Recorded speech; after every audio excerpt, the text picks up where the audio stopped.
nos...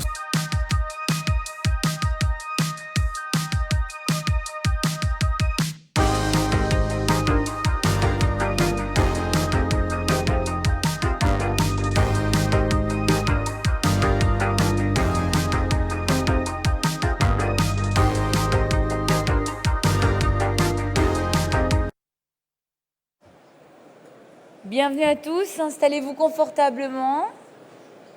Il y a encore quelques places ici devant. Si vous le souhaitez, comme d'habitude, je frappe le micro. Il y a ma place que vous pouvez prendre aussi parce que je switch après deux salles, donc n'ayez pas peur. Alors, pour animer cette conférence, le métaverse est-il l'avenir de l'immobilier ? Je vais vous demander d'applaudir bien fort Julien Villeneuve, DGA Marketing et Stratégie de Développement, la boîte IMO.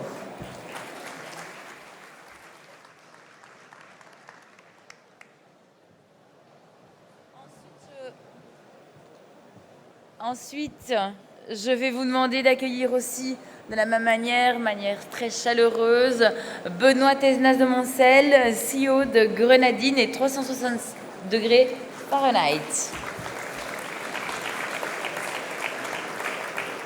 Oui, c'est vrai, il a raison, il est un peu exigeant au niveau des applaudissements, donc si vous pourriez le refaire, ma place en dépend pour l'année prochaine. Je vous laisse, excellente conférence à tous. Oh, ça marche pas. Ouvert. Ça marche. Bonjour Julien. Bonjour Benoît. On est très content de venir faire cette conférence face à vous. Vous êtes très nombreux. Cette conférence va se dérouler en deux temps. Un premier temps où Julien, grand expert du métaverse devant l'éternel, on va échanger avec vous sur effectivement les enjeux du métaverse et de l'immobilier. Et ce sera illustré dans un second temps par Samuel Coe, d'XP France, qui viendra vous donner un cas extrêmement concret sur un business immobilier de l'usage de l'immersif dans nos métiers. Mais avant d'avoir un cas concret de l'usage de l'immersif dans l'immobilier, on va essayer avec Julien de se livrer un exercice complexe qui est en une grosse trentaine de minutes, d'essayer de faire un point précis sur ce qu'est le métaverse et ce que peut représenter comme enjeu business le métaverse dans l'immobilier. C'est une gageure parce que le sujet est assez complexe. On entend tous parler de métaverse toute la journée. On entend parler des malheurs de certaines entreprises éventuellement sur le métaverse. On ne le connaît pas tous forcément. Et donc, on va essayer de faire un petit point là-dessus. Alors, juste un petit souci de zappette. Ah bah alors, si la zappette si quelqu'un peut me régler la télécommande. On a besoin de passer d'un slide à l'autre. À la régie, est-ce que quelqu'un peut me régler la zappette? C'est bon? Qu'on puisse se présenter. Voilà. Très bien. Julien, qui es-tu?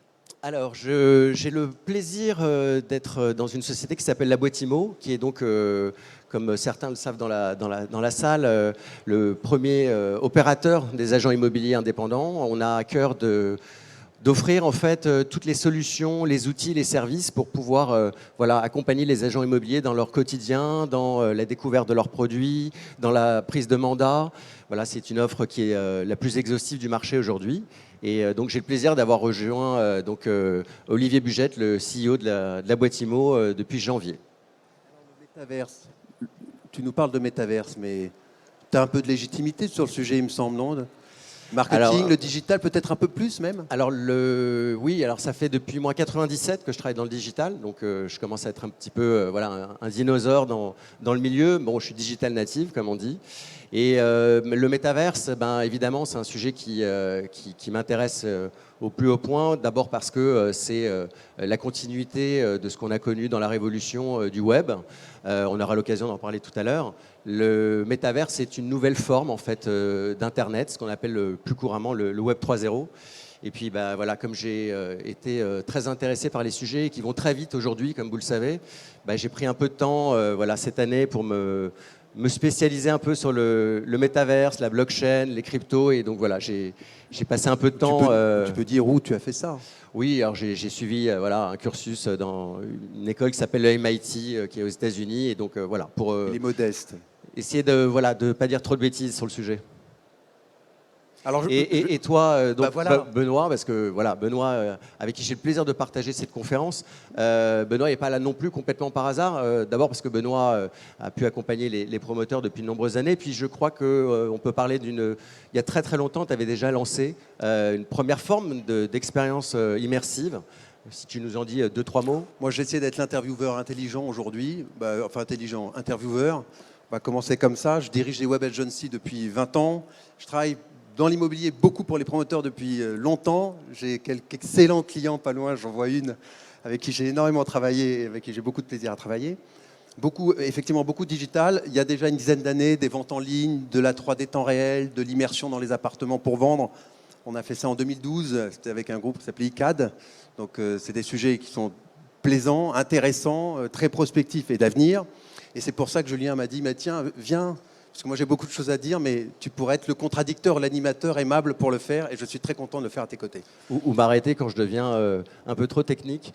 Et tenir le temps. Alors, voilà, est-ce qu'on peut commencer déjà en se posant une petite question, qu'est-ce qu'on va leur dire en quelques minutes? Voilà, alors je vous propose, on a essayé, alors j'ai un petit problème de zapette, je ne sais pas pourquoi, ça ne marche pas. Elle est capricieuse, voilà, on y arrive. L'idée aujourd'hui en fait de cette conférence, à la demande de Stéphane Scarella, donc, qui nous accueille aujourd'hui dans ce bel espace, c'était évidemment de parler du métaverse, mais surtout de pouvoir aborder pas mal de concepts dont on entend beaucoup parler ces derniers temps, mais qui peuvent être quelque peu abscons pour tout un chacun. Et l'intérêt de cette conférence, c'est d'abord de vous donner, d'essayer de rappeler un peu quels sont les grands concepts, de vous les décrypter de manière la plus simple possible, et puis après de vous donner une grille de lecture sur le métaverse. Nous, acteurs de l'immobilier, vous, tous les jours au contact de vos clients, dans quelle mesure finalement cet écosystème, il va me toucher, il va avoir un impact sur mon quotidien? Est-ce que demain, les usages qui vont être engagés par le métaverse, est-ce qu'on doit les anticiper? Est-ce qu'il y a des opportunités d'affaires pour nous? Comment on doit finalement aborder ce thème qui est assez vaste et qui fait, comme le disait tout à l'heure Benoît, beaucoup la une de la presse, mais finalement, est-ce qu'il y a une réalité économique derrière tout ça? C'est ce qu'on va essayer de vous montrer aujourd'hui. Donc on va commencer effectivement simplement en essayant de se poser la question, c'est quoi les fondamentaux du métaverse? Déjà, c'est quoi le métaverse? Donc tu vas nous dire quels sont ces fondamentaux. On entend des choses, on voit du jeu, on voit des grosses entreprises qui investissent des dizaines de milliards dans des univers méta. On se dit qu'on peut faire de l'immobilier dans le méta, qu'on vend des terrains dans le métaverse. Juste pour y voir clair, le métaverse, fondamentalement, qu'est-ce que c'est? Alors, je vais te laisser actionner si tu veux bien, c'est là. Ici, tu appuies là. Oui. D'abord, le métaverse, évidemment, on en entend tous parler. Une chose est sûre, c'est que ce n'est pas nouveau, pas du tout. Ça fait maintenant des décennies qu'on parle de métaverse. Alors, on l'a vu d'abord avec les romans de science-fiction, et puis après, on a vu l'avènement en fait du cinéma avec effectivement des films que vous avez tous certainement vus, comme Matrix, Tron, Ready Player One, qui sont déjà en fait un avant-goût de ce métaverse, c'est-à-dire cette idée de pouvoir avoir un double numérique dans lequel on peut avoir une vie parallèle. Donc ces concepts-là, ils sont pas tellement nouveaux. Ils ont été portés finalement au nu par l'univers du gaming. Vous avez tous vos enfants, vous-même, j'imagine dans la salle, parce qu'il y a beaucoup de jeunes, jouer à Fortnite ou à Minecraft, pour ne citer que les plus connus. On est déjà en fait dans une expérience du métaverse. C'était avec beaucoup de joueurs. Et finalement, la pandémie a été un élément important, notamment parce que Fortnite, pendant la pandémie, a organisé un concert live, donc dans l'écosystème de Fortnite, avec Travis Scott, qui est un rappeur américain très connu. Et moi, je me suis retrouvé en pleine pandémie. Mon fils qui me dit, ce soir à 11h30, il y a un concert de dingue fait par Travis Scott. Bon, je débarquais, je ne savais pas trop qui c'était. Je dis, d'accord, oui, c'est à 11h30, c'est un peu tard. Oui, mais c'est énorme, c'est sur Fortnite, tu vas voir, l'expérience, c'est génial. Bon, évidemment, curieux, j'abonde. Et je me retrouve, et on était en fait 12 millions connectés à Fortnite à assister au concert de Travis Scott. Et là, effectivement, on se dit, il y a une réalité. l'expérience était, je dois dire, assez bluffante parce qu'on s'est retrouvés, on était comme dans un concert classique, dans la fosse, entouré de plein de gens avec leur double numérique. Et j'avoue que l'expérience m'a troublé en me disant, effectivement, il est en train de se passer quelque chose. Alors, mais on comprend bien le métaverse. On se dit, OK, on a cette idée en tête, un monde virtuel dans lequel on a un prolongement de soi, un autre soi, des autres soi, où on peut vivre en 3D, la 3D qu'on connaît, qu'on utilise pas mal dans l'immobilier. Mais on dit souvent que le métaverse, c'est l'Internet 3.0. Pourquoi, à ce point-là, au-delà du fait qu'on soit dans l'immersif, le métaverse excite autant le monde de l'Internet et est présenté comme le 3.0, l'Internet de demain? Alors, tu as raison. En fait, il faut, pour faire un petit rappel, on dit souvent qu'on est passé du Web 1.0 au Web 3.0. Alors, je vais vous le traduire rapidement. Le Web 1.0, c'était le premier web qu'on a connu où on accédait à des pages d'information. Et puis, on est passé au Web 2.0, qui est le web où en fait, l'internaute a commencé à pouvoir interagir sur Internet avec l'avènement des réseaux sociaux tels qu'on les connaît, où on peut interagir, publier, discuter. Ça, c'est le Web 2.0. Et puis là, c'est profilé donc, le Web 3.0. Vous en entendez parler tous les jours, mais plus sous l'angle du métaverse. Et je vais prendre quelques instants pour essayer de vous expliquer qu'est-ce que c'est que le Web 3.0. En fait, au départ, Internet fonctionne autour de serveurs. Donc, il y a des serveurs qui accueillent en fait des sites Internet et qui régissent en fait toutes les données de ces sites Internet. Et c'est des serveurs qui appartiennent à des sociétés comme Google, comme Facebook, comme ce qu'on appelle les GAFAM. Et puis, en fait, il y a eu cette idée, à un moment donné, de se dire, voilà, et si on passait par un écosystème qui n'est pas régenté par ces gros acteurs, on veut pouvoir reprendre la main, et est née en fait cette idée de décentraliser Internet. Décentraliser, ça veut dire quoi? Ça veut dire qu'aujourd'hui, on a tous des ordinateurs, et plutôt que de passer par des serveurs de grands groupes, on va utiliser les serveurs de tous les gens qui sont dans la salle. Et donc, on va constituer, nous, notre propre écosystème. Le gros intérêt, c'est que d'abord, on ne passe plus par un tiers, et puis parce que nous, tous, on va pouvoir créer des écosystèmes comme on veut, on va pouvoir reprendre en fait la propriété de toutes les données qu'on met sur le web. Aujourd'hui, quand vous publiez une photo sur Instagram, de fait, vous ne l'avez pas vu dans les CGV, mais vous avez donné le droit en fait, à Instagram d'utiliser vos photos, de les conserver, de les monitorer et finalement de vous suivre. Et cette idée en fait, du Web 3.0, c'est de dire, attendez, là, à un moment donné, nous, on voudrait reprendre un peu la main, décentraliser pour pouvoir faire les choses un peu à notre sauce. Finalement, l'écosystème de tous les internautes se suffit à lui-même. Et là est né le Web 3.0. Mais alors, on risque d'être un peu techno. Qu'est-ce qui fait que dans ces mondes virtuels décentralisés, dans ce métaverse, quelle est la technique qui est très utilisée dans le métaverse qui fait qu'on peut effectivement gérer tous ces univers de façon très décentralisée et pourtant totalement cohérente? Alors, vous avez tout le temps, je pense depuis très longtemps, entendu parler de la blockchain. Alors, je ne sais pas si dans la salle, tout le monde est familier avec le concept de la blockchain. Vous avez en entendu parler, ça c'est sûr, mais de quoi on parle réellement? Alors, pour essayer de l'expliquer de manière la plus simple possible, en fait, la blockchain, c'est ni plus ni moins qu'un grand livre comptable dans lequel, à chaque fois qu'on fait une opération, voilà, on l'écrit sur une ligne. Et puis, au fur et à mesure, voilà, ces différentes opérations viennent s'ajouter à ce grand livre. La particularité de ce grand livre, c'est d'abord qu'elle est accessible à tout le monde.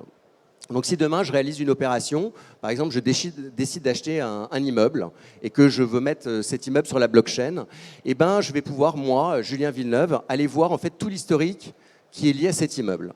Et donc, je vais voir sa date de création, le permis qui a été déposé pour le construire, tous les travaux qui ont été faits. Et en fait, le gros intérêt de la blockchain, c'est qu'à chaque fois qu'on fait une action, ça vient s'ajouter. Et là, la magie du système, et c'est pour ça que c'est décentralisé, plutôt que d'avoir un tiers de confiance qui vient finalement certifier la véracité de ces informations, eh bien, on permet en fait à la communauté, nous tous, de pouvoir certifier que l'information qui a été déposée est bonne. Et là, c'est ce qu'on appelle prosaïquement le minage. Donc dit autrement, en fait, c'est un algorithme, on peut tous jouer avec notre ordinateur, où en fait on va être les témoins finalement de l'inscription de cette donnée. Et c'est du temps machine. Donc moi je prends mon ordinateur et je décide de pouvoir miner. Et donc je vais mettre beaucoup de temps machine en réseau. Alors l'idée c'est de résoudre des algorithmes. J'aime bien l'image pour le minage, comme ça vous donnera une clé. Imaginez vous êtes devant un immeuble et vous avez un pavé numérique, vous savez, vous faites le code. Et en fait, l'idée, on dit à 20 personnes dans la salle, vous allez vous mettre devant ce code et vous allez taper toutes les possibilités possibles. Et le premier qui trouve la combinaison, il a gagné, il aura miné. Et donc, on va le rémunérer pour ça. Et donc, on aura validé l'information. Donc, la blockchain, c'est en fait un système qui permet d'enregistrer des opérations. C'est validé par la communauté. Et comme il y a un grand nombre de validateurs, en fait, la donnée est dite infalsifiable. Tout simplement parce que c'est très compliqué, il faut beaucoup de temps machine. Alors, techniquement, on peut, mais il faut tellement de temps machine que c'est quasiment impossible à falsifier. Autrement dit, une fois que c'est inscrit sur la blockchain, c'est indélébile. Alors, si j'essaye de te résumer, c'est compliqué parce que c'est dense. Hein. Si je comprends bien, Internet est un univers décentralisé depuis le début, oui. Est en train de donner naissance à des univers immersifs totalement décentralisés. Absolument. Et pour que cela fonctionne, il faut une technologie dite de la blockchain qui permet de faire des certifications transactionnelles sans tiers de confiance. Exactement. C'est ça ? Exactement. Alors, si c'est ça, j'ai quand même une question à te poser. Parce qu'en fait, le chrono tourne et il faut qu'on tienne. Donc, j'ai quand même une question à te poser. Très bien pour le métavers, qui est un univers... mais qu'est-ce qu'on fait aujourd'hui réellement dans le métavers ? Est-ce que tous les métavers se ressemblent ? Est-ce que sont tous les mêmes ? Et qu'est-ce qu'on peut réellement faire dedans ? Alors, toujours pareil, dans la volonté d'essayer d'être le plus didactique possible, c'est vrai qu'on parle beaucoup de métaverse, mais en fait, il existe deux typologies, deux grandes familles de métaverse. Une première famille, donc, comme on l'a vu, qui est basée sur de la blockchain, donc avec un système décentralisé. Ça, c'est ce qu'on appelle vraiment les blockchains, les métaverses vraiment natives. Et puis, à côté de ça, est apparu des blockchains fermées, ce qu'on appelle des métarooms. Alors, souvent, on confond les deux. Alors, d'un côté, vous allez avoir sur les blockchains basés sur la blockchain, enfin, les méta basés sur la blockchain, pardon, par exemple Fortnite. Et puis, de l'autre, vous allez avoir les GAFAM qui ont décidé, en fait, de mettre à disposition du public des écosystèmes où on a une expérience immersive, où on va pouvoir aller à la rencontre des clients, d'autres participants du métaverse, mais dans un écosystème fermé. Alors vous avez Microsoft, on peut peut-être avancer un peu, vous allez avoir, par exemple, pour faire simple, sur la blockchain, vous avez d'un côté toutes les blockchains dont vous avez entendu parler et qui sont les métaverses gaming, c'est Sandbox, c'est Sorare. Sorare, je pense que vous en avez entendu parler parce qu'ils ont inventé, c'est un truc génial, hein, ils ont réinventé le panini. Vous savez, on avait ces vignettes de sport quand on était plus jeune. Là, ils les ont réinventées et maintenant, on peut collectionner en fait, ces vignettes sur le métaverse et se les échanger à prix d'or d'ailleurs. Et puis, vous avez des métaverses qui s'apparentent plutôt à le next step des réseaux sociaux, ce qu'on appelle le hub social, c'est Decentraland, dont on a beaucoup parlé, qui sont plutôt des espaces de rencontres, d'échanges. C'est la suite logique d'un Facebook ou d'un Instagram. Et puis il y a les métarooms. Et puis les métarooms, c'était justement la volonté en fait des GAFAM aujourd'hui, type Microsoft, Apple, Facebook. C'est évidemment, ils voient le marché leur échapper. Vous n'êtes pas sans savoir qu'ils subissent quelques revers ces derniers temps. Google, pour la première fois l'année dernière, et c'est très marquant, hein. Pour la première fois, Google a décelé l'année dernière que le nombre de créations de sites Internet était nul. Donc depuis que Google existe, c'est la première fois que en fait, le nombre de sites qui s'est créé versus le nombre de sites qui a disparu est négatif. C'est-à-dire que ça y est, on est arrivé en fait un peu au bout. Tous les annonceurs, tous les particuliers ont leur propre site. Et donc évidemment, l'inventaire est en train de se raréfier et donc ils essaient de trouver des nouvelles opportunités d'affaires. Donc on a le métaverse au départ, c'est une logique décentralisée, c'est des réseaux immersifs. L'idée c'est que, si je te comprends bien, tous les réseaux peuvent communiquer les uns avec les autres. Ils communiquent tous les uns avec les autres parce qu'ils utilisent tous le même principe de blockchain. Et puis il y a des très gros opérateurs qui ont beaucoup d'argent et qui disent « Oh, communiquer avec tout le monde, moi je ne veux pas forcément. J'ai envie d'avoir un gros carrefour d'audience et je fais mon MetaRoom, soit parce que je suis une boîte privée, je veux accueillir les gens chez moi. Vous verrez un magnifique exemple tout à l'heure en deuxième partie. Soit parce que je suis assez puissant et que je dis, mais dans le fond, le méta, ça peut être moi tout seul, et je monte un métavers pour moi tout seul. Oui, c'est deux grandes familles. C'est deux grandes familles. Sans qu'on sache qui remporte la bataille pour l'instant. Bien sûr, et puis ce qui est intéressant, moi j'ai eu l'occasion de faire la démonstration de Facebook, qui est donc Meta maintenant, et donc leur proposition de valeur, donc qui va être mis à disposition de tous les acteurs économiques, et qui est l'idée de pouvoir finalement construire son propre écosystème privé. J'avoue que la promesse est assez intéressante parce que en termes de travail collaboratif, de réunions et surtout notamment pour des réseaux, je pense qu'il y a pas mal d'acteurs qui font partie de réseaux dans la salle, pour animer un réseau, pour fédérer des communautés, j'avoue que l'expérience est assez, assez intéressante et ambitieuse. Alors justement, venons-en au fait le plus important. On voit un peu, j'espère que vous comprenez un tout petit peu mieux ce qu'est le métaverse, si vous le connaissiez déjà. Donc la question, c'est de se dire qu'est-ce qu'on peut faire avec. Donc aujourd'hui, on lit la presse, on se dit il faut surtout investir dans le métaverse, parce qu'on en parle toute la journée. C'est quoi les grandes opportunités qui s'offrent aux acteurs de l'immobilier dans le monde du métaverse ?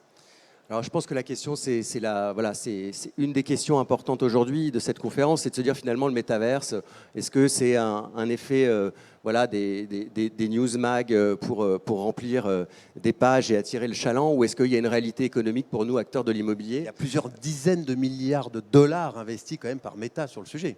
Oui, là on est sur des sommes astronomiques, c'est plusieurs centaines de milliards qui sont investis, mais nous, à notre niveau, nous, agents immobiliers, finalement, comment ça va impacter notre quotidien ? Alors, moi, ce que je vous propose, c'est, en fait, il y a trois façons de l'aborder, finalement, cette question. La première façon de l'aborder, c'est de se dire, voilà, nous, en tant que marque, en tant qu'agence, en tant qu'enseigne, est-ce qu'il y a un intérêt à aller demain sur le métaverse, à construire son propre écosystème, sa boutique sur le métaverse ? Alors, ce qui est intéressant, c'est que vous avez vu plein d'exemples. Par exemple, Sotheby's a ouvert sa première agence sur Decentraland. Gucci a fait des roadshows sur Decentraland. On a vu Carrefour acheter ses premiers espaces sur Decentraland. Se loger, qui a annoncé pas plus tard qu'en septembre qu'il se lançait dans l'aventure folle du métaverse. Là, il y a une première approche qui est de se dire finalement, je ne sais pas si dans la salle vous êtes déjà allé sur un métaverse type Decentraland. Très honnêtement, on peut se le dire, aujourd'hui, l'expérience, elle est un peu déceptive. On a un peu l'impression d'avoir un jeu vidéo d'il y a 10 ans. La bande passante, elle est un peu contraignante. Ce n'est pas une expérience extraordinaire. Pour les plus anciens d'entre nous, si vous vous souvenez de Second Life, exactement, on n'est pas hyper loin de Second Life. C'est un Second Life qui dispose de plus de techno aujourd'hui, plus de bandes passantes et qui est un peu plus fluide, mais ça reste un peu saccadé. Le gros intérêt, par contre, c'est que comme tout le monde en parle et que tout le monde fait le buzz, effectivement, c'est intéressant de positionner sa marque parce que ça vous fait de la publicité gratuite. Quand Sotheby's dit qu'ils ouvrent une agence immobilière dans Decentraland sur le métaverse, tout le monde va citer Sotheby's et effectivement, ça vous fait de la publicité gratuite. Donc, en tant que marque, en tant qu'annonceur, c'est pas totalement idiot d'y aller. Quand on est le premier à le faire. Quand on est évidemment le premier, évidemment, il y a toujours une primeur à celui qui se lance dans l'histoire. Ça, c'est une première approche qui est intéressante, mais juste pour conclure là-dessus, finalement, le métaverse, ça revient à un média. Quand vous achetez un espace sur Decentraland, c'est une version améliorée et qui a sans doute un peu plus le vent en poupe que d'acheter une bannière sur Figaro Immo, que je vois en face de moi. Mais finalement, c'est de la mise en avant, c'est vous achetez de la publicité. Et on peut plus se dire que le métaverse, c'est un nouveau média, c'est un nouveau médium pour communiquer. En d'autres termes, ça veut dire que si demain, tous nos clients sont sur le métaverse, il faut se poser la question d'aller s'y positionner pour faire de la pub, comme on peut faire de la pub sur Facebook, sur TikTok, sur YouTube ou sur ce type de médias. Absolument. S'il y a de l'audience, ça veut dire qu'il y a nos clients et qu'on peut peut-être les toucher dans le cadre des business que l'on développe. Absolument. Approche une.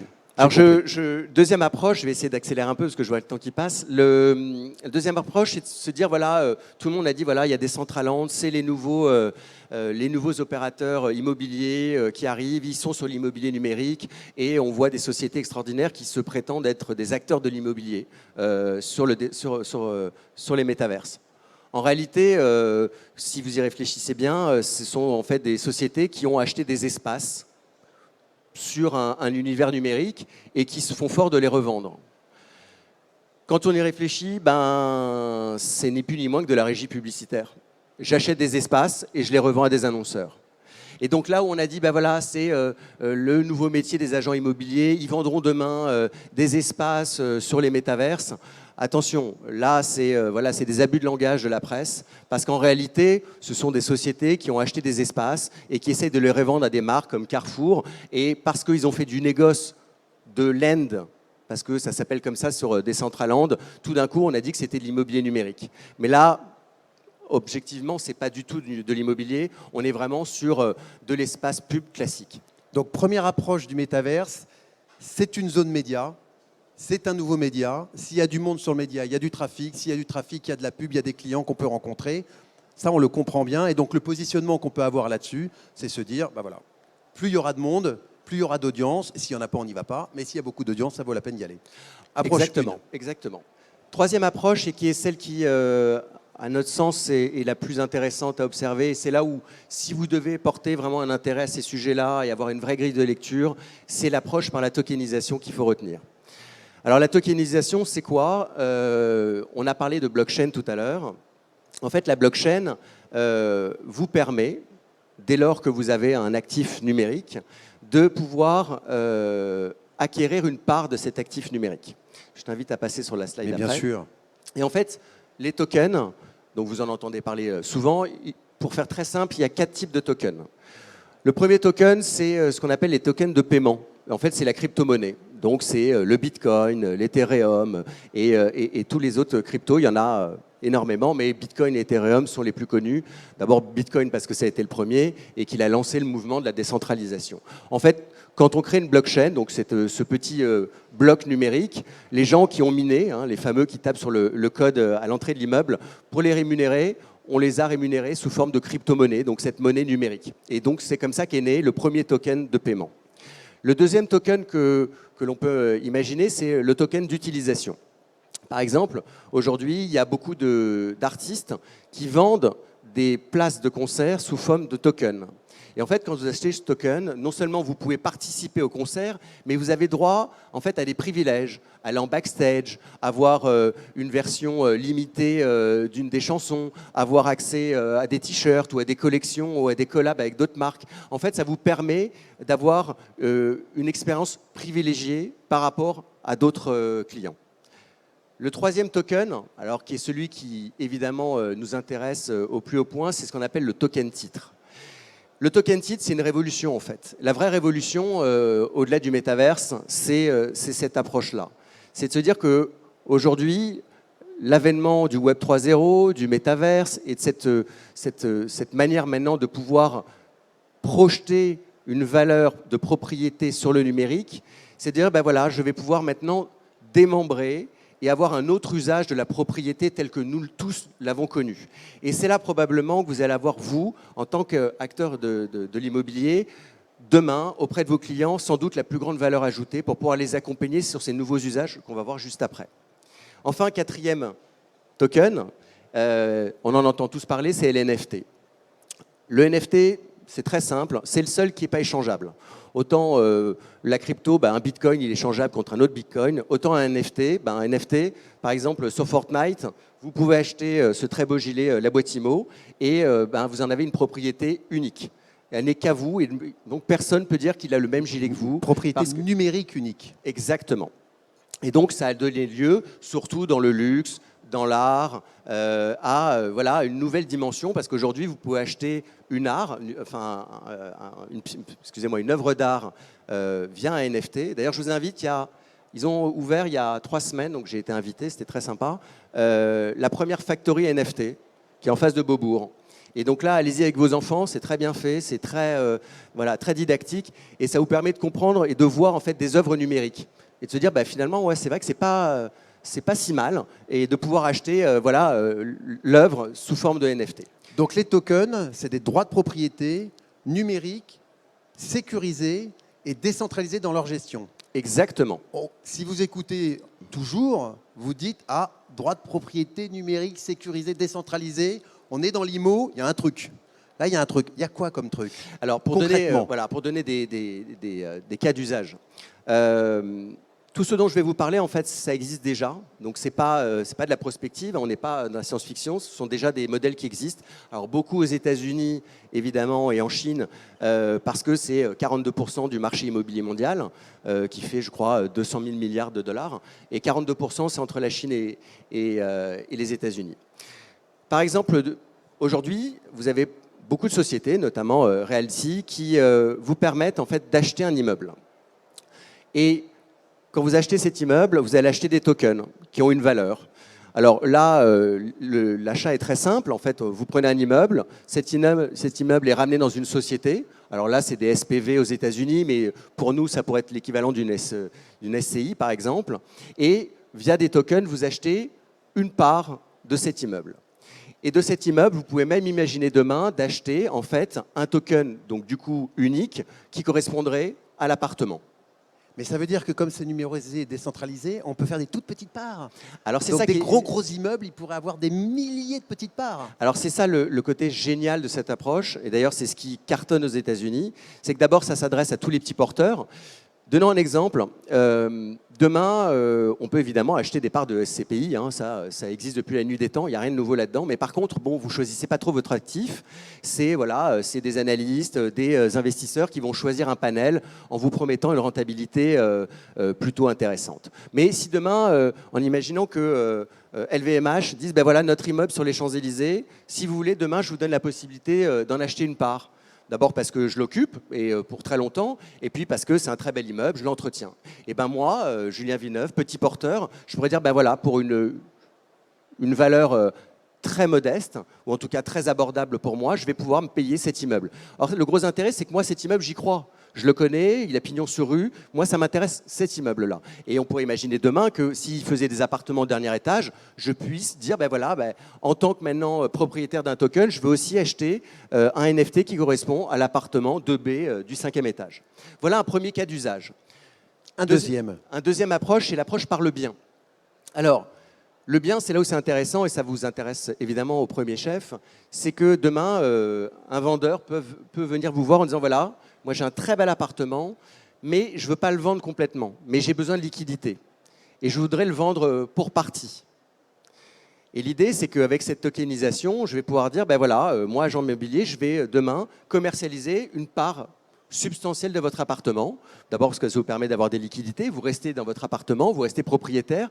Mais moi, Julien Villeneuve, investisseur, j'avais par exemple 20 000, 30 000, 50 000 euros. Je n'avais pas forcément les moyens ou l'envie d'acheter tout l'appartement. Mais par contre, c'est intéressant de me positionner maintenant parce que je pense que le marché va augmenter et je trouve que c'est une valeur sûre. Et bien demain, vous, agent immobilier, vous serez peut-être amené, pour le compte de vos clients, à vendre une partie seulement d'un immeuble. Et c'est ça le gros intérêt de l'approche par tokenisation. L'autre vertu, elle est intéressante aussi au niveau des locataires. Il y a déjà Vesta Capital qui a lancé ça, mais pas que, ils sont nombreux maintenant. Ils vous donnent la possibilité, en tant que locataire, de dire, ben voilà, chaque mois, je paye 800, 1000 euros de loyer. J'ai la possibilité, parce que le propriétaire ou la foncière qui est derrière m'en donne la possibilité d'acheter 1%, 2% de l'immeuble de l'appartement que je loue. Le gros intérêt, c'est que chaque mois qui passe, vous allez acquérir des pourcentages en plus, et Defalco, ça vient diminuer votre loyer. Dit autrement, chaque mois qui passe, vous êtes de plus en plus propriétaire et vous baissez le loyer que vous payez. Alors le gros intérêt pour un vendeur ou pour une foncière, c'est petit à petit de se délester évidemment de son bien à une valeur qui est intéressante.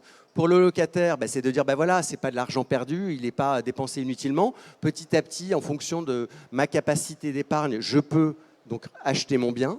Et le gros intérêt, surtout pour un propriétaire, c'est que comme vous êtes quelque part un peu propriétaire de ce bien, bien sûr, vous avez tout intérêt à le maintenir en l'état. Et donc, vous n'avez plus de ce souci de, avec beaucoup de turnover, avec des gens qui ne maintiennent pas les appartements, retrouver l'appartement, il faut faire beaucoup de travaux. Là, c'est plutôt vertueux.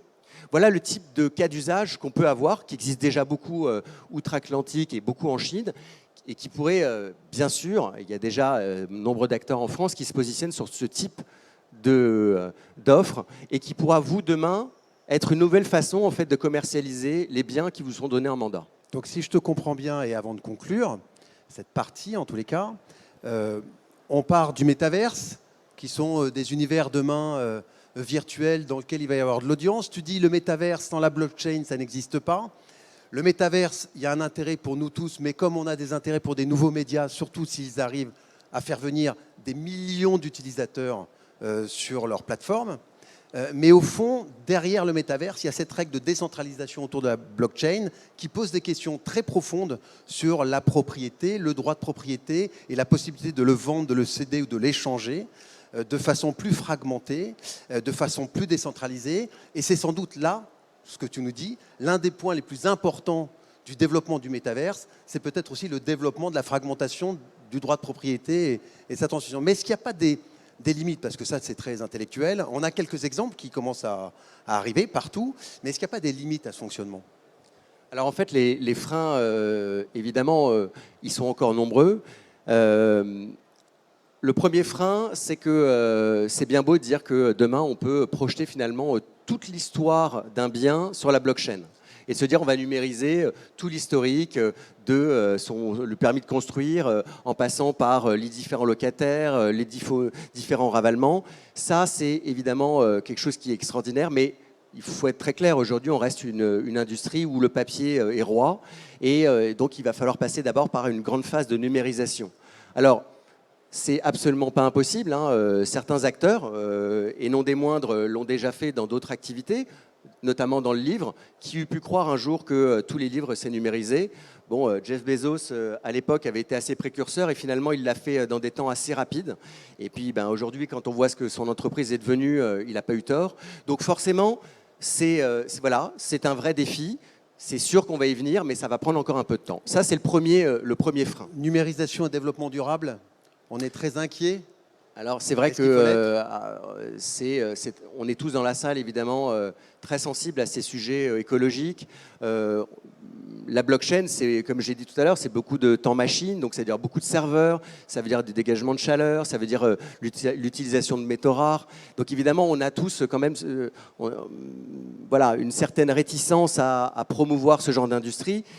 Et là, les acteurs justement de la blockchain sont en train de réagir. Ethereum, que vous connaissez, qui est la deuxième plus grande crypto-monnaie, en septembre a décidé de changer son protocole, et ce qui est d'ailleurs un vrai défi technologique. Ils ont changé, je ne vais pas rentrer dans le détail, mais ils ont changé leur manière finalement de miner, et ça a donné lieu à 95% d'économie d'énergie. Parce qu'eux aussi sont très sensibles à ce sujet-là. Ils ont compris que ça allait être un frein aussi au développement de cette économie et de cette nouvelle nomenclature. Donc là aussi, on essaye d'avancer vers une économie durable en respectant au mieux les économies d'énergie. Métaverse, blockchain et le pouvoir régalien. Parce que c'est bien beau de décentraliser, mais l'État est collecteur d'impôts. Alors voilà, l'autre sujet, je ne sais pas s'il y a des notaires dans la salle, probablement. C'est bien beau de décentraliser, mais à un moment donné, et les notaires ne me démentiront pas, on a besoin d'avoir quelqu'un qui, finalement, se fasse un peu le collecteur de taxes, même si, évidemment, les notaires ne sont absolument pas que ça, hein, ce serait très réducteur, mais l'État a besoin quand même, à un moment donné, d'avoir quelqu'un qui prélève la dîme. Et aujourd'hui, même si c'est vrai que l'Union européenne est très développée là-dessus, ils essayent de mettre en place notamment la loi MiCA pour poser un cadre, parce qu'ils ont compris que de toute façon, le train était lancé, ils ne pourront pas l'arrêter, mais il va bien falloir qu'à un moment donné, sans doute les notaires d'ailleurs, parce que j'ai ouï dire qu'ils étaient très investis dans ces sujets-là et que peut-être que demain, ce sont eux qui vont aussi être les promoteurs de cette nouvelle façon de travailler.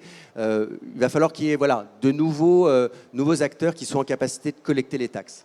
Mais ce n'est pas encore le cas. Autant aux États-Unis, le marché est très différent, les règles sont très différentes, donc ils vont un peu plus vite. Autant sur des marchés comme le marché domestique français, ça risque de prendre un peu plus de temps.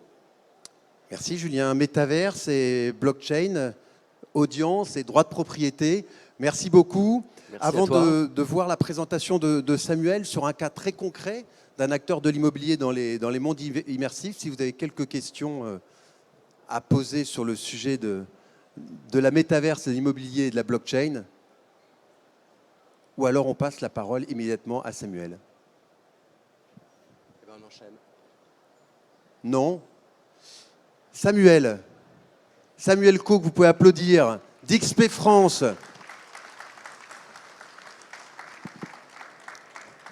Et qui va venir vous présenter un cas d'usage concret. Benoît, Julien, vous étiez tellement, comment dirais-je, clair que ça n'a pas généré de questions. On les prendra peut-être en même temps à la fin, finalement.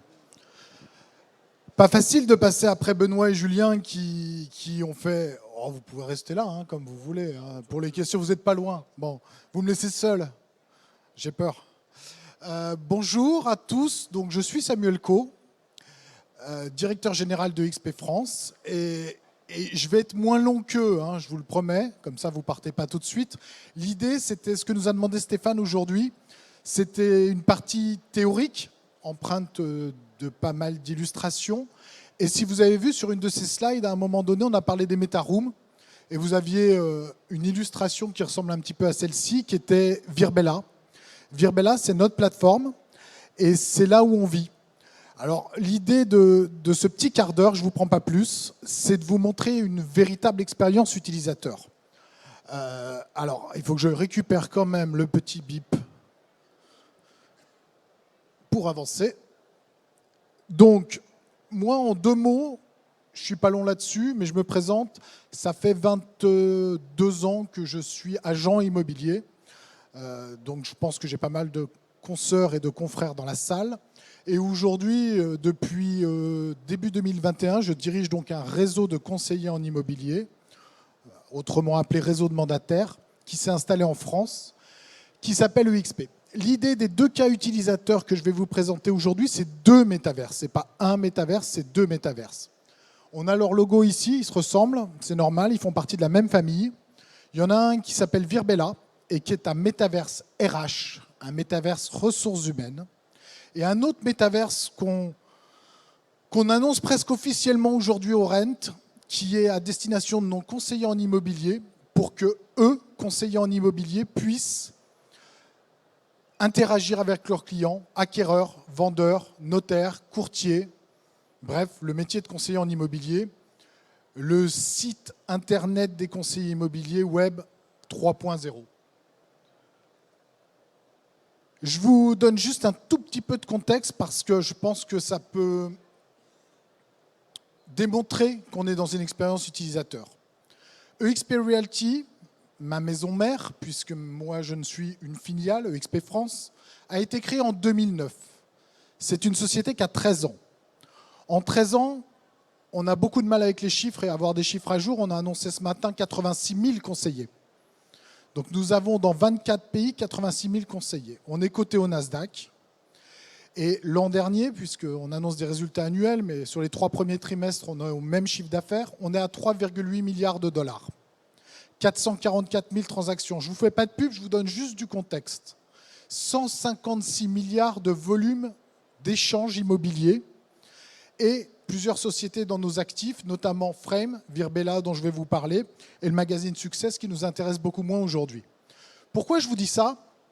Parce que quand on parle d'expérience utilisateur, notre société a été créée en 2009 par notre fondateur qui est aux commandes aujourd'hui, avec l'idée d'avoir 0 mètre carré de bureau, 0 siège social. 13 ans après, on a 0 mètre carré de bureau, 0 siège social, et on fait 3,8 milliards, probablement beaucoup plus cette année, de dollars de commission dans 24 pays. On a besoin d'un outil, on a besoin de quelque chose. Donc dès l'origine, dès la création de la société, l'idée, ça a été de mettre en place un métaverse, de prendre un métaverse. Donc tout simplement, on s'est adressé au marché, enfin, j'étais pas là, hein, et ils ont testé plusieurs solutions jusqu'en 2015, où il y a eu un coup de cœur sur une société qui s'appelle Virbella, à tel point qu'en 2017, on l'a achetée, donc elle fait partie du groupe. Mais plutôt que de vous la décrire, je vais vous montrer un tout petit film d'1 minute 20, si tout va bien, qui vous montre à quoi ressemble notre métaverse RH et là où évoluent les 2500 staffs dans les 24 pays et les 86 000 conseillers. Un monde autrefois trop vaste pour être connectés ensemble, de l'impossible au possible. Autrefois réservé à l'élite, aujourd'hui à la portée de tous. Maintenant, imaginez un monde créé pour être connecté. Bienvenue dans notre monde, le monde EXP.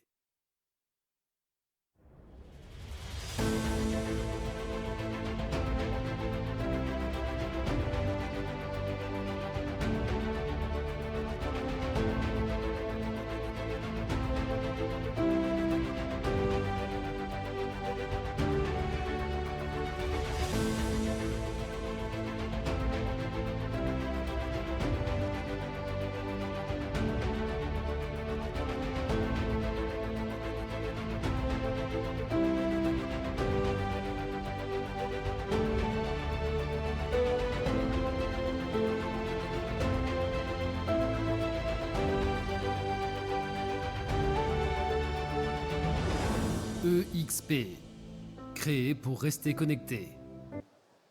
Alors, vous faire vivre cette expérience en vous passant un petit film d'1 minute 20, c'est pas gérable.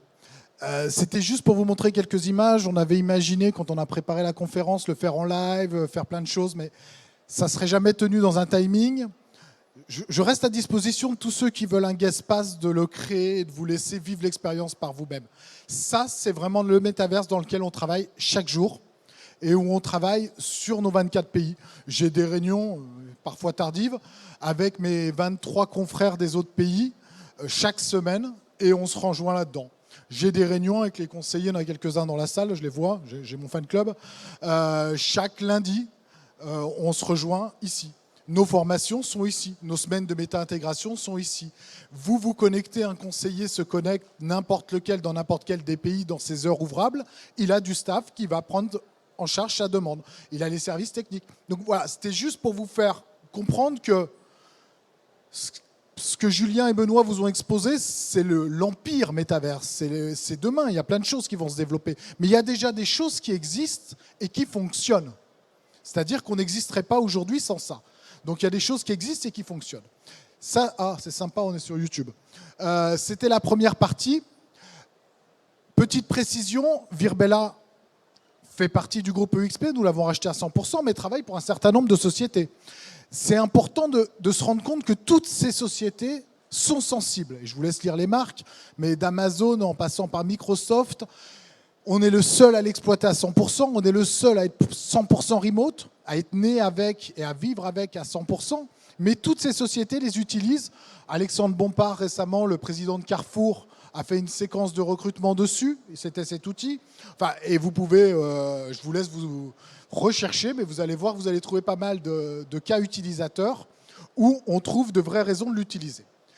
On les utilise aussi bien pour des événements corporels que pour du recrutement, de l'onboarding. Chez nous, c'est tout, c'est 100% de notre entreprise qui est dans cet univers. Je passe au deuxième. Vous avez vu, je n'ai pas le temps, moi. Si, mais si, je suis très bien, je suis court. Je passe au deuxième et nouveau métaverse. Si j'ai été relativement clair dans ces 6 minutes, le premier, c'est du B2B. C'est nous, entre staff, entre différents pays, c'est nous avec toutes les instances, les différents services, c'est nous avec nos conseillers. Là, c'est B2C. Nos conseillers immobiliers avec nos acheteurs, nos vendeurs, les notaires, les courtiers, tous les intervenants de l'écosystème immobilier. On va voir donc un métaverse. Alors, ce que je n'ai pas précisé, je le fais très rapidement. Le premier demande un téléchargement, demande je vous ai proposé les guest pass, il demande un code d'accès. On est sur un système qui est uniquement sur des ordinateurs, plutôt moins de 3 ans, voilà. Là, on est sur un système qu'on va appeler SaaS, c'est-à-dire accessible de tout ordinateur. Frame, qui est notre deuxième technologie, qui va donc être à disposition de l'ensemble de nos conseillers, est une plateforme qui permet en fait de communiquer et de collaborer dans un espace 3D. Il y a quelques années, comme je vous l'ai dit, ça fait un peu plus de 20 ans que je fais ça, donc on s'est dit qu'il fallait qu'on ait tous des sites immobiliers, des sites web pour chacun d'entre nous. Je pense que très rapidement, on aura des sites web 3D, où on sera là. Pas très rapidement, ça existe déjà. Je vous invite on vous laissera le site, mais on est sous forme d'avatar, on va se connecter. À chaque fois que quelqu'un va rentrer dans mon espace, il va pouvoir appuyer sur un bouton, sur une cloche. Je vais recevoir un texto, je vais pouvoir me connecter. Me connecter de mon téléphone portable, me connecter de mon ordinateur, me connecter avec un casque VR, mais sans casque VR fonctionne très bien. On ne va pas imposer, j'en vois pas beaucoup dans la salle, un casque VR immédiatement, mais ça fonctionnera, ça fonctionne d'ores et déjà, ce n'est pas indispensable.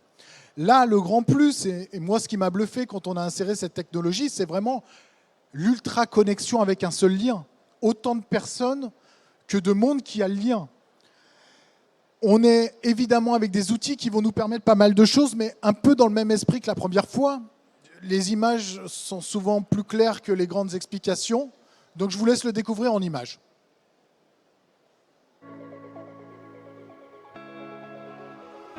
Réouvrez votre champ des possibles dès lors qu'il s'agit de se réunir, d'apprendre et de travailler dans un monde virtuel. Fini les appels vidéo interminables ainsi que les notifications incessantes de chat. Entrez dans Frame. Un monde virtuel dynamique et personnalisable accessible depuis un ordinateur de bureau, un mobile ou une réalité virtuelle. C'est un endroit où les gens peuvent se réunir et se sentir vraiment ensemble, en ligne. Frame vous propose un espace que vous pouvez personnaliser et parcourir. Un lieu où vous pouvez interagir avec les autres et avoir une véritable sensation d'espace, de présence et de communauté.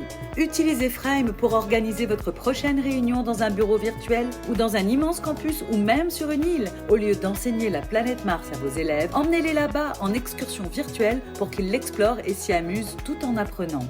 Frame est également parfait pour les événements, que vous organisiez une présentation, une exposition d'art dans votre propre galerie ou un salon dans un palais des congrès. Les invités peuvent interagir les uns avec les autres comme ils le feraient en personne. Frame est ce que vous en faites, votre propre monde avec des possibilités infinies de créer, de personnaliser et de collaborer. Entrez dans Frame et créez votre monde dès aujourd'hui. Oui, entrez dans Frame. Vous aviez le site internet learn.framevr.io. Sincèrement, allez jeter un œil. Vous allez voir Moi, c'est une des vidéos qui m'a marqué. Alors, vous allez voir Carrefour, vous allez voir plein de choses, mais il y a notamment Trello. Certains d'entre vous doivent l'utiliser. Ils se sont amusés à recréer dans Frame leur bureau new-yorkais. Et vous avez une petite vidéo, elle doit durer 1 minute. Vous ne pouvez pas tout vous passer aujourd'hui. Où vous avez sur la moitié de l'écran le bureau réel.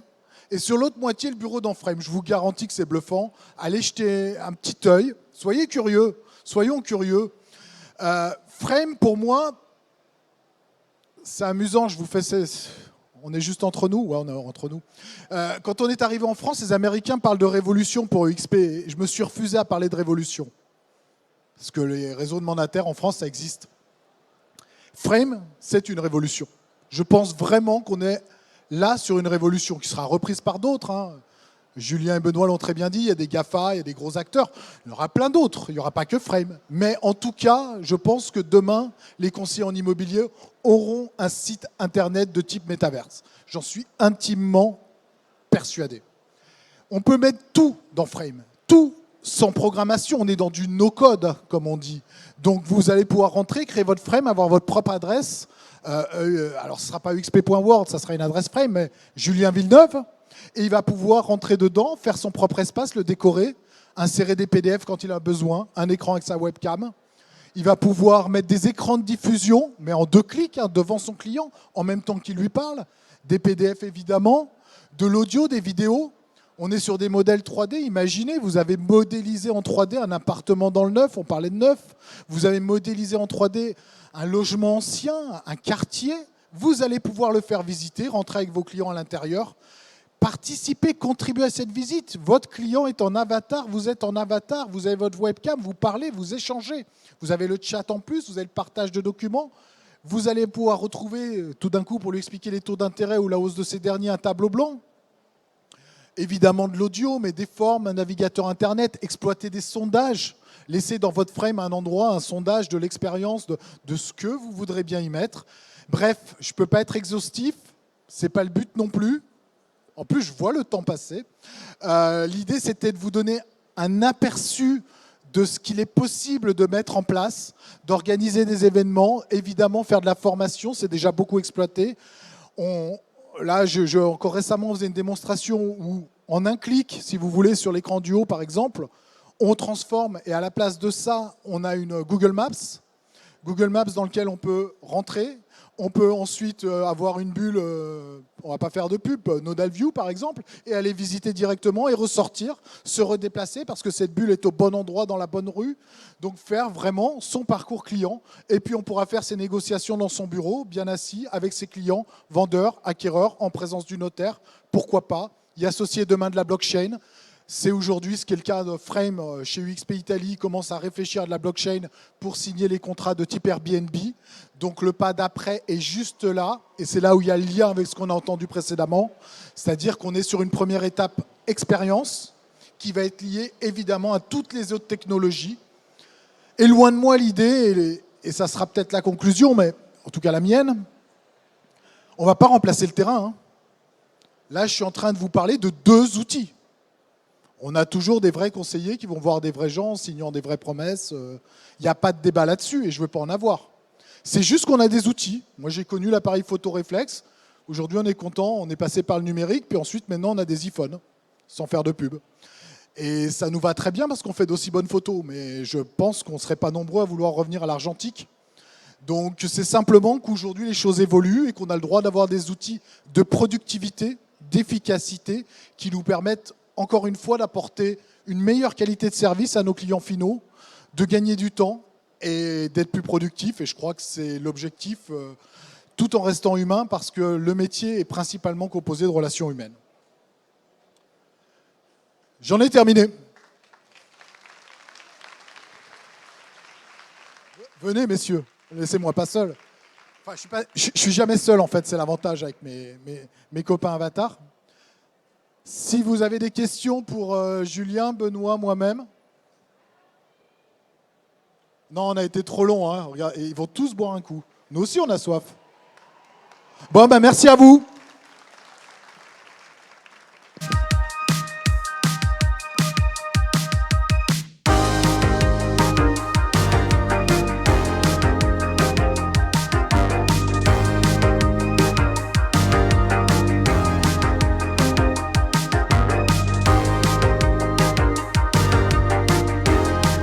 Si vous en avez marre des méthodes de prospection traditionnelles toujours plus chronophages qui génèrent de moins en moins de résultats, la stratégie conseiller influent est faite pour vous.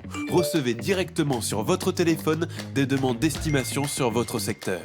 Qualifié par nos soins et transformé en rendez-vous vendeur directement pris dans votre agenda. Tout ce qu'il vous restera à faire sera de vous rendre en rendez-vous vendeur avec votre plus beau sourire. Rendez-vous au stand C66 pour découvrir la stratégie conseiller influent.